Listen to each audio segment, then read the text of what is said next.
Hey everybody out there, it's Alabama Deep coming back at you. All right, if we can take a moment of silence, please, and listen to the background.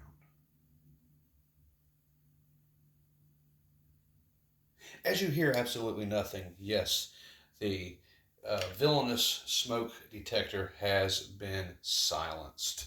So we will have no more beep during the middle of our videos. All right, so today on the bench, we have been talking about it. I am going to be doing a Rolex datejust with the diamond markers, and this one does have a champagne dial uh, calendar wheel on it, and this is what we're going to be doing. I've gone ahead and taken the steps of adding this dial to the movement, and I also added the calendar date wheel to it that is champagne in color to the back.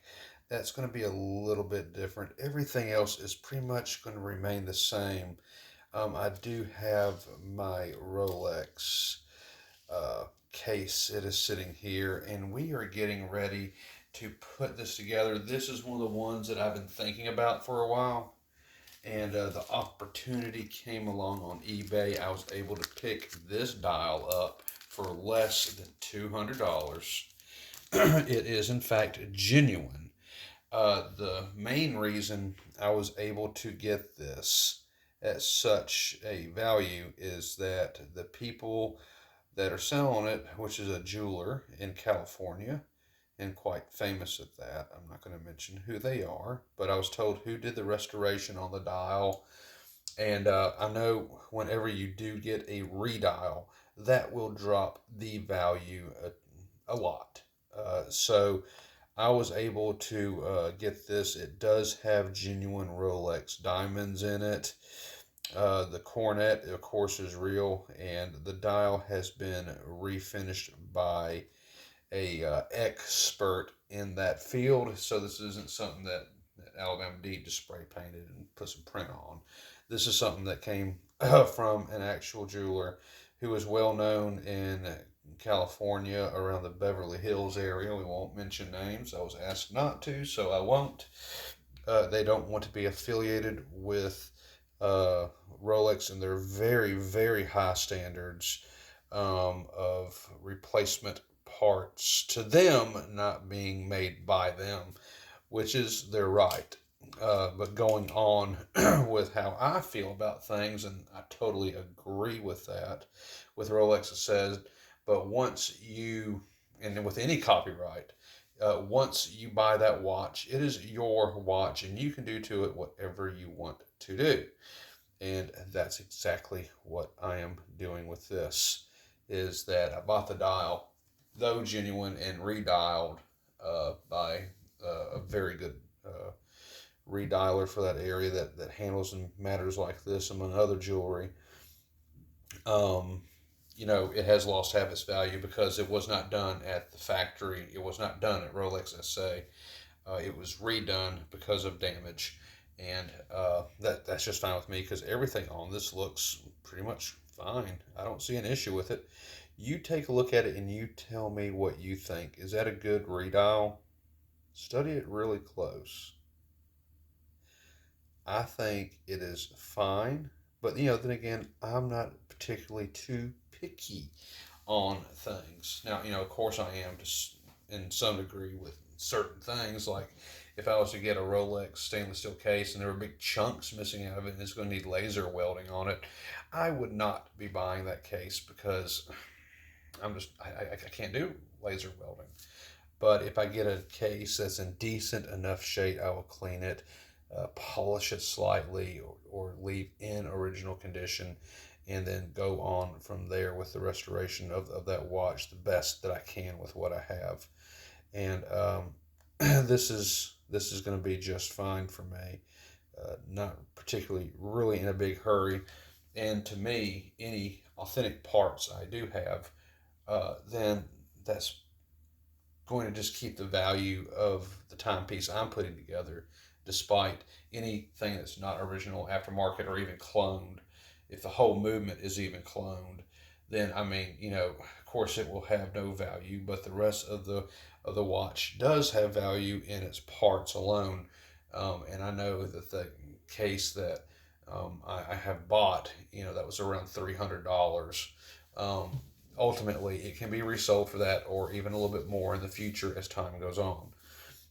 So yes, it does hold its value for parts only, which is better than going out and buying a full replica that where nothing is genuine and it's basically worthless at that point to me. And I think everyone can agree with that. But in this particular case, yeah, I do believe that this dial will hold its value in time. I will say that I am working on my own welding with dial feet, etc., etc. And at this point, since this is a redial, uh, I don't really think it's going to have much value except for within any gold and diamonds that are there themselves that are done by Rolex. So yes, that's its only value. I think the rest of the dial was flushed down the tubes when they redialed it. I think we can also all agree with that as well. Is that anything that's been redialed more times than not, then it's lost its value. That's why I will not touch that Rolex Precision from 1953. I'm not going to, because it has lost its value once you do, because you are taking away from what was done historically by that company and by them all at one time. So, just something I wouldn't want to do. And I've had people ask me if I was going to have that precision cleaned up. And the answer to that is no. I'm not going to have it cleaned up. Not unless I know it's not going to hurt its value. But I will say that the main reason I won't do it, and I know some people are out there thinking, oh, well, that's just a 1953 Rolex Precision. You go ahead and you clean that up if you want to.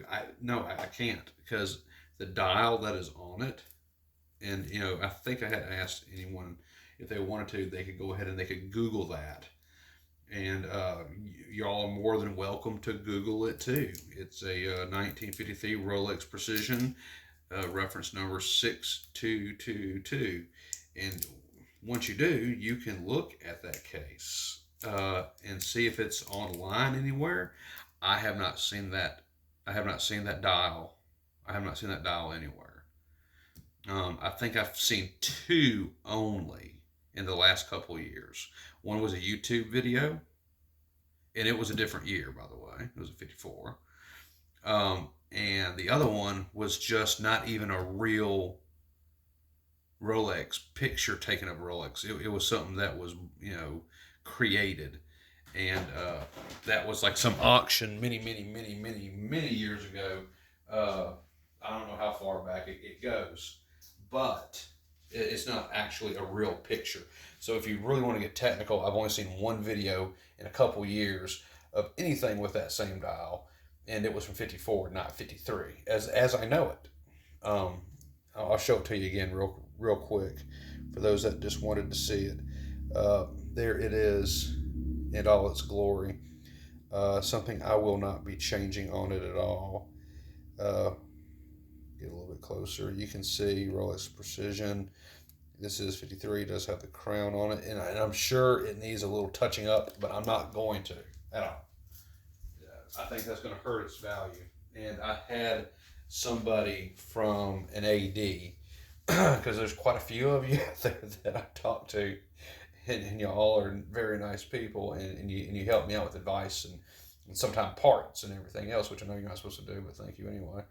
I had an AD tell me in his conversations that he knows his vintage watches because he collects vintage Rolexes, and he said that he would pay me $2,000 on the spot, no questions asked, just for that dial alone, and I declined. Maybe I should have and taken that, but no. So it was part of that original watch. I don't want to get rid of that watch because it was the first one I ever did. So I'm not interested in selling it all. Okay, so let's get back to what we're doing here. I have my cots on, and we're going to go ahead and we're going to do this build very gently. We're going to take that off, and we're going to go ahead and very gently go around until that clicks again one time, and then I'm going to go over this dial just to take any excess, anything off. So I know it did click once, but it was not good enough. I'm not sure where the hands will be now. And once again, I want to get close enough to 12, just like I did on my last build, when it was just boom, right at midnight. And so that is the objective of this as well. So let's see what I can do. I'm hoping I can recreate that. And I will say, I don't particularly like dials with diamonds on them simply because they offset my hands. And I have to make the hands not bind in any way. Whenever I do a watch build and it's got high diamonds, it's always a little bit more difficult to get the hands on. And people that, if you can understand, I talked about my RA and everything. I never talked about my eyesight, which I only have one functioning eye, and not much at that. Okay, so I want to double check on this. Looks like the calendar wheel is having a bit of issue per se.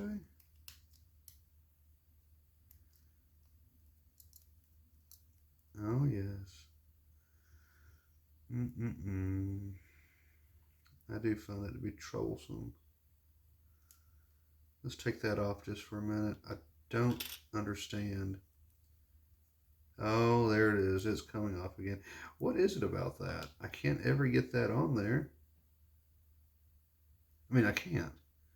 You know, I was wanting to have that on there, but do I really need to have that on there? I need to find a better binding agent than what I'm using.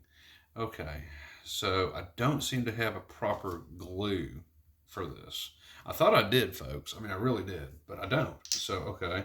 Well, we will just do this build without the without that on there. I will come back on the back door later, and then we will be working on that. And that was so thin, I was thinking that it was going to work because it was so thin. It was nothing like the last one, you know. Now the last one was very tough to do. So yeah, I don't get it. Okay, so we're going to go around one more time, and unfortunately, we're not going to have that on there, which is kind of sad, actually. But I would like to get that. I would like to get that gold overlay on there. And it's not that it's catching on the dial. I know it's not. It's just it's just the adhesive is not doing what it's supposed to do. So that's fine. That's fine. I will find something that will. But for right now, I will just go along with this, and it'll be okay for right now. I totally get it. So let's go ahead. There will be one or two things on this watch that I will have to do a little bit. Oh, there we go. Let's leave that out. There are a couple things on this build that I will have to do just a little bit different than normal. So it's okay. Let me come in a little bit. There we go. So, okay, first things first, I got to put some hands on. Now, you know, I've gotten pretty good at putting the hands on. You know, it's just like how to get to Carnegie Hall.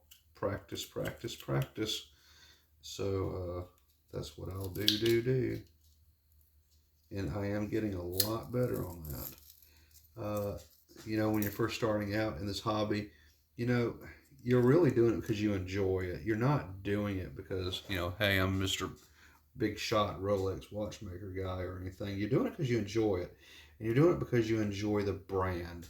And you're doing it because you enjoy the craftsmanship of it.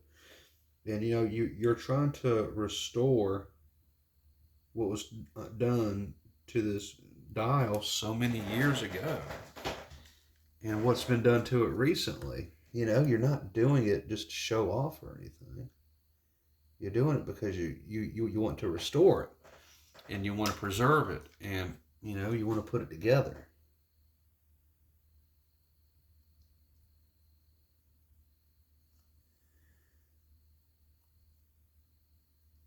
There we go. And I can totally get that. So let me take a look at this.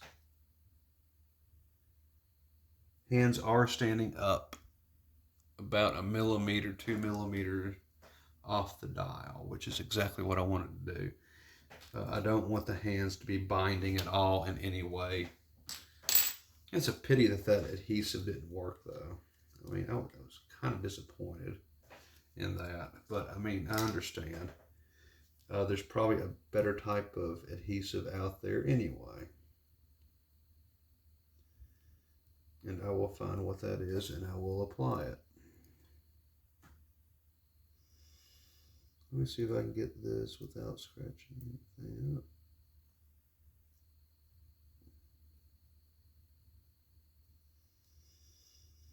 I'm not even getting close in on it.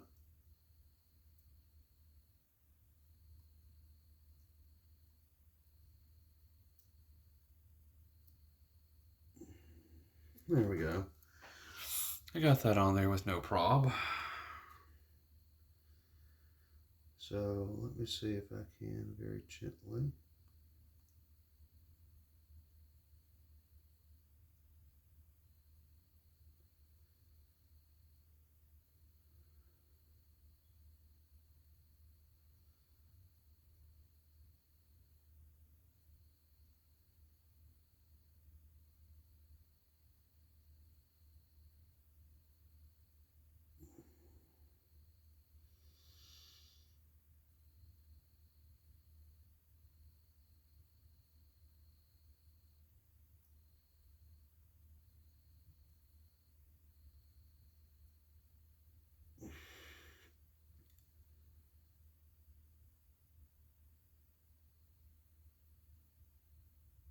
There we go.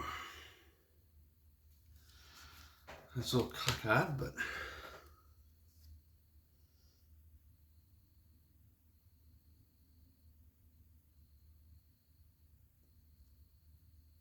there we go. Let me come in, let me have a look-see at it. It is indeed still a little cockeyed.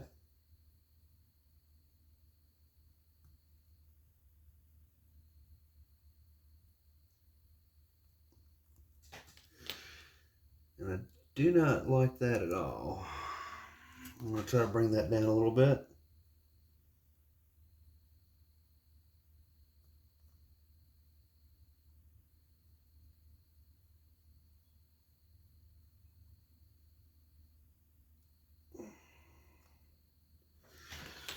Okay, let's see what that does. That is up higher.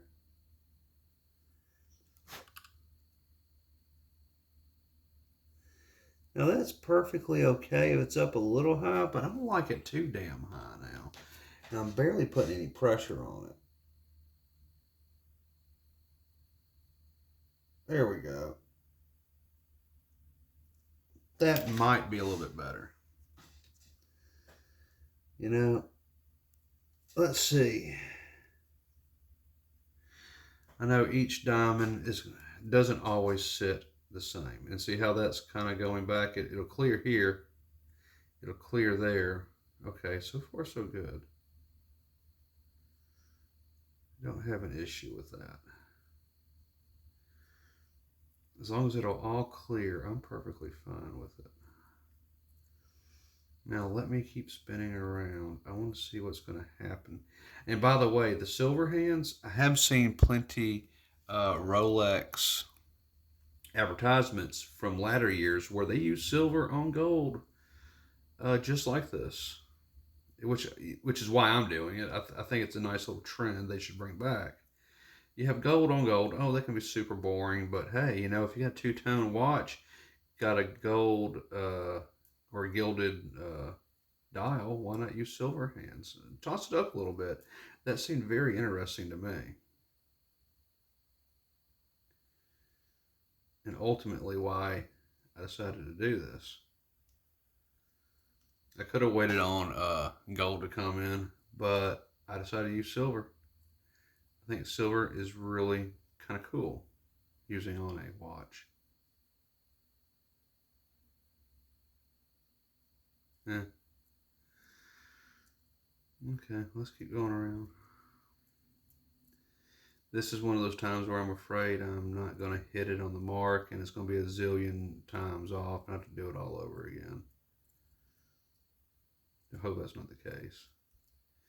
It looks like I have a few spots showing up on my dial. Looks like I want to go in there and clean it up a little bit before I case this. So let's see what's up. Here we go. It's the time. Okay, well, it's going to change. Not exactly the same that as I was wanting, but I mean, that's okay. You know, like I said, it's within 10 minutes, and that's fine. I'm not going to really even worry too much about 10 minutes. And who's to say it's going to do it again? I'll go back in just a minute. We'll see. Let me clean up this dial just a little bit. I don't know why that's on there. Do see a couple marks. I'm not sure why the marks are on there. So, let's see. Here we go.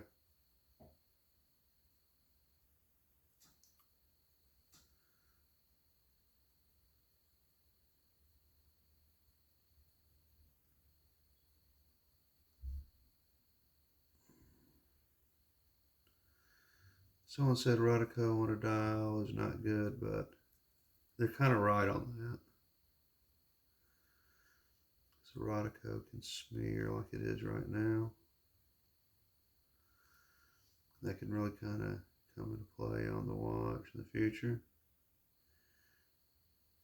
May have to stop and quit screwing with it. I doubt y'all can even see that. Okay. So now what I have to do is I have to come in here, I have to get that second hand on there, which I don't think it's going to be too big of a deal.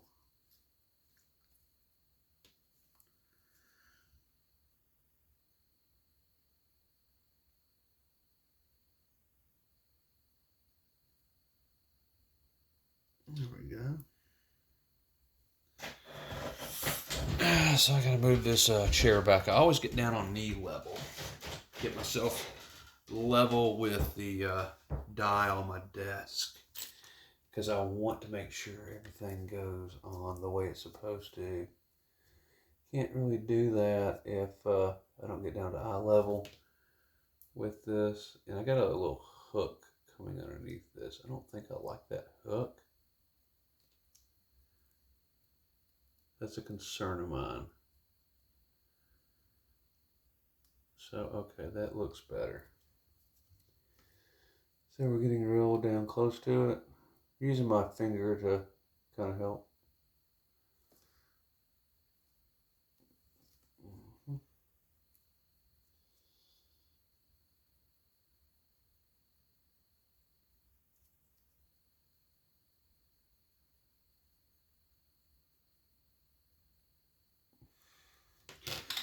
So my question is that hand really on there? And it kind of looks like no, it's not. So let me try it again.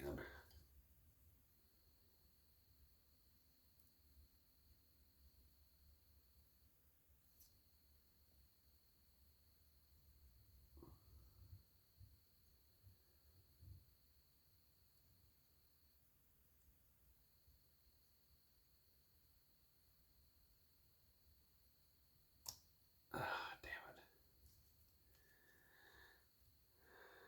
Ah.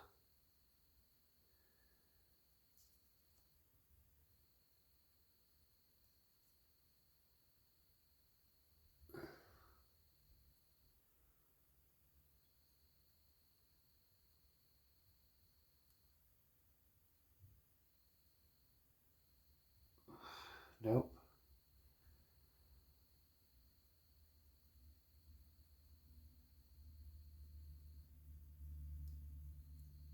That's a nope. Okay. So I'm having a little bit of issue with this. So yeah, I need to look at my time anyway. So let's take a look at our time. Where are we sitting at, folks? 25 minutes. Well, that's not too bad. So we got about 5 minutes. So let me see what's going on with this. I need to get in just a little bit closer to see what's going on. I may have to readjust my hands some. Let's see.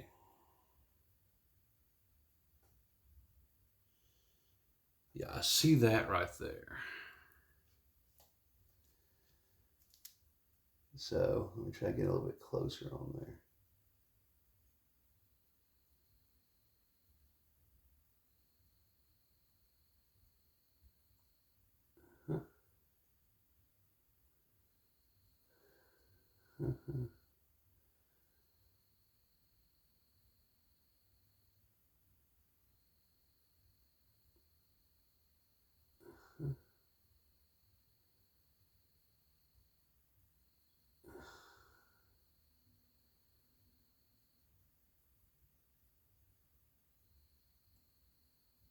That's not going on very well at all.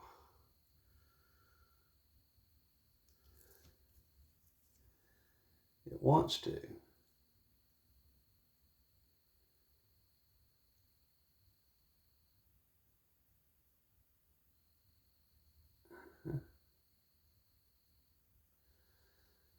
But negative. Let me bring it out just a little bit more.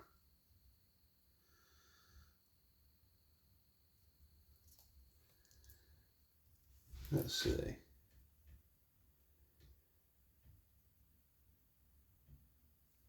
Yeah.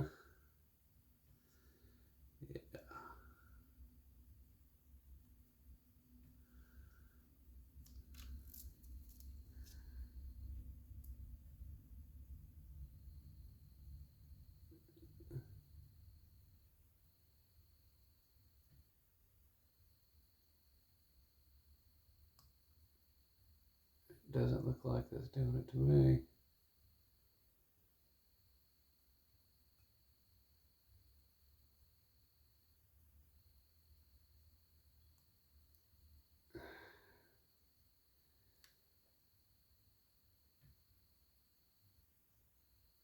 Huh. Wonder what's going on with that for it to be doing that.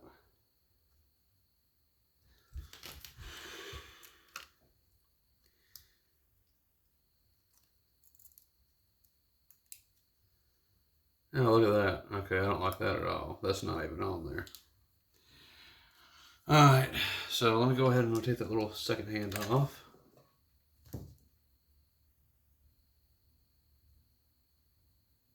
There we go. It's not even on there. And I know, let me take a look at these other hands. Let's take a look. I don't want to offset them at all. I know this is sliding all over the place.